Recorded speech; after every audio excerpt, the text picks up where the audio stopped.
ụmụ Igbo ụmụnne m, ana m ekene onye ọbụla. Ihe onyonyo a m mere ikpeazụ a gbasara ceasefire maka ihe na-eme n'ala Igbo emechara m ya ụfọdụ jee na comment section na-ekwu a whole lot of things. Ekene m ndị ghọtara onye bụ ihe onyonyo kenekwuo ndị aghọtara, mana ndụmọdụ na-achọ ka nye onye ọbụla bụ ife ọbụla ịmarọ ife ọbụma ife ọbụla ịghọtara emebikwana ya ọpụrụ ife ya bara uru n'ikpeazụ. Don't destroy what you don't understand. Ọkwa ịfụrụ ihe a na-eme n'ala Igbo, wee nyecha ọmarịcha ndụmọdụ a nye zie ya ka ozi ọma dọọ aka na ntị, wee tụta alụ ka e nwee ceasefire. Ụfọdụ ụmụ ọkara okorobịa maka enwe ndị nwere that insulting mentality, ụfọdụ kparịba onwe ha. Ife o ji abụ na-eweta mkparị ụfọdụ na comment section adị m asa ụlọ okwu bụ onye ọbụla na-akparị mmadụ ana m afụ ya ka onye ala. M na-aga n'ụzọ onye ala bụ ọmọnụ mmiri mma abụgwara ya mma abụ ya nkịtị, maka mbụgwara ya ịma na ofu mmụọ ejidere anyị na-abụ because demons are transferable. So ịkpọọ m iyi mkpọgwara gị ma na possess the same spirit, mana ịkpọ iyi bụrụ na ọ dị wrong, I will always show you the right thing to do.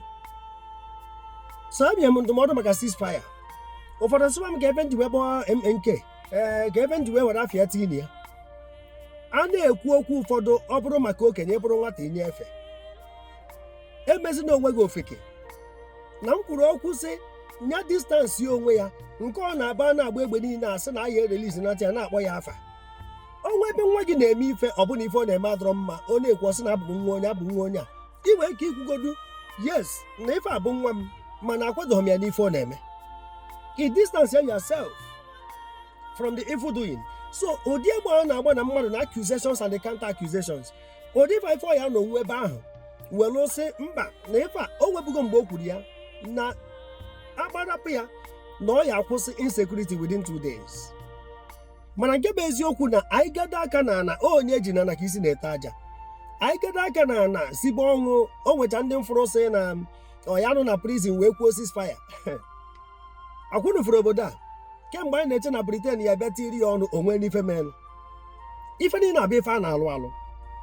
We have to apply wisdom. Uche ka anyị eji, mana ana m ekwu ya kịta ife okenye fụrụ sụọ ude nwata fụ ya ọpịa aka ọgbọ ma okorobịa.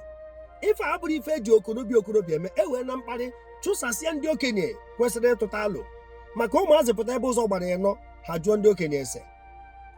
Oge nna ya Ojukwu nọ, o nwere interview ya dị online ebe o kwuru na agha a nụrụ abụrụ agha Ojukwu na agha ndị Igbo.